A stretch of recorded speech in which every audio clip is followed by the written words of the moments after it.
The key question that this documentary is going to answer today is, how did the conflict and compromise of the civil rights movement affect African Americans' access to equal voting rights? Now, before beginning, let's touch base on exactly what the civil rights movement was about. The civil rights movement officially began in the year of 1955 when an African American woman was arrested because she refused to give up her seat on a Montgomery bus. After a minister had heard about this incident, he organized a bus boycott that lasted for 381 days. That minister's name was Martin Luther King Jr. By 1960, students had arranged lunch counter sit-ins in the South, and by 1961, Freedom Riders were hopping on buses to stop the racial segregation system. Although these protests were peaceful, many resulted in violence. A few serious examples of these were setting dogs on people, using tear gas, and setting fire to the streets. All of these incidents resulted in chaos. But before we continue with our timeline of the civil rights, what exactly was the civil rights movement? The civil rights movement was a major movement that was crucial to the end of racial segregation and the Jim Crow laws. The Jim Crow laws were laws that help enforce racial segregation. These laws referred to the separate but equal laws that prevented African Americans from using the same areas as other Americans.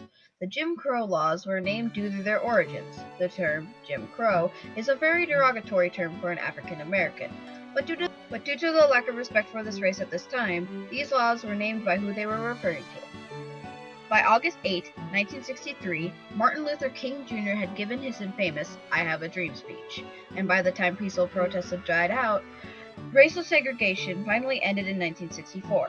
The civil rights movement finally ended in 1968 when Martin Luther King Jr. was assassinated by James Earl Ray. This led to Title VII.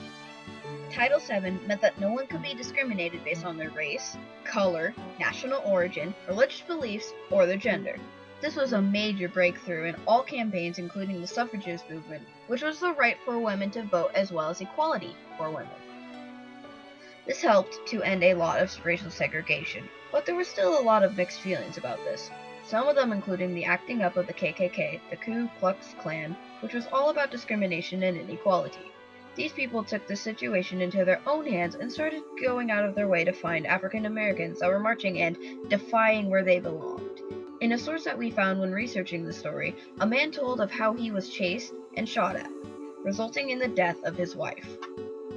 The main trouble with African Americans trying to vote before the civil rights movement and after started when African American veterans came back and tried to vote.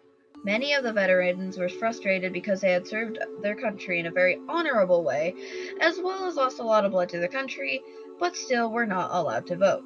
In a source we found when we were researching our topic, there was a quote from an African American man that remarked upon how it only seemed right that he and other veterans of his race should get to vote after all they had been through. But even then, they were still confronted by mobs that chased them away when they tried to vote. Several African Americans did try to vote before Title VII, and even the civil rights movement had really began, but most attempted this task during the climax of this historical event. There were several sources that we came across that described how those who might have tried to vote could have been chased away by dogs or even attacked. The way that African Americans at that time tried to vote was not as simple. There were several people who recruited people to vote, and those recruiters could be jailed for trying, as well as their job opportunities ruined throughout the entire state. This, although horrible, was not one of the worst things that could happen if you tried to vote at that time. After the civil rights movement of 1964 had taken place, and all Americans were given the right to vote, the ballot slowly started to flow in. By 1966, 4 out of the 13 original states had less than 50% of all African American votes, which was a lot considering before they had close to less than 1%. And by 1968, Mississippi had 59% of all African American votes.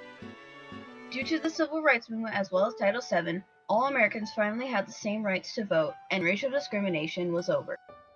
The main conflict of our topic was that the people who wanted to vote were constricted by laws that meant they could not vote, use the same utilities as other Americans, and that they were not treated equally as well. Another major conflict was that the other Americans believed that several races could be lower than them, or unequal. Racial discrimination was also a very powerful conflict. Imagine if people that were a different race than you believed that they were better than you just because of the color of their skin. It was painful and hard because everything you tried to do could be contradicted and frowned upon, just because you had a different color of skin than them. But after several years of protesting, speeches, and more, compromises slowly started to happen. main compromises of this situation was the removal of the Jim Crow laws.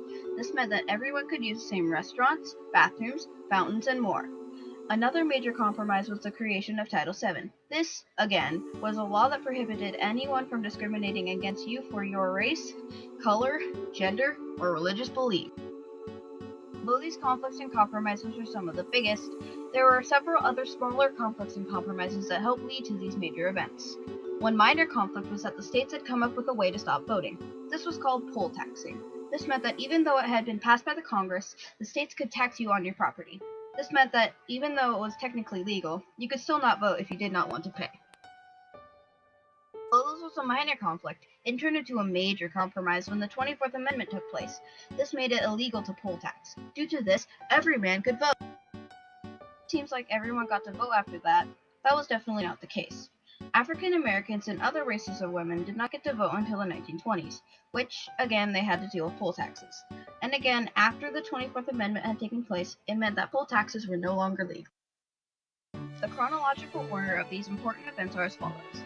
The 15th Amendment took place in 1968, which meant votes for all races of men. The 19th Amendment took place in 1920, which meant votes for all races of women. The 24th Amendment took place in 1964, which meant that no one could be restricted of voting rights by poll taxes.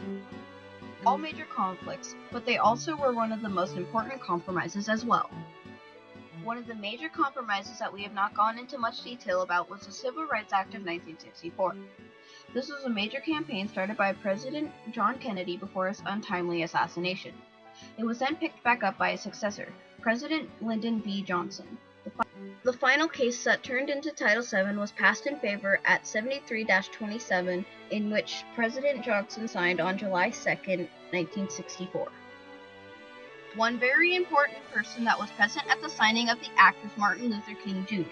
After this, it was technically illegal to discriminate against races of people, but it took a while for everyone to get their heads in the game. Conflicts in this topic were very common, but the huge compromises are what make this story interesting and a big part of our world we live in today. Please be aware that discrimination still does happen, and know that it is not legal due to this historical event. Due to the Civil Rights Act of 1964, and more, this story has a very happy conclusion of no more legal discrimination and violence towards other races.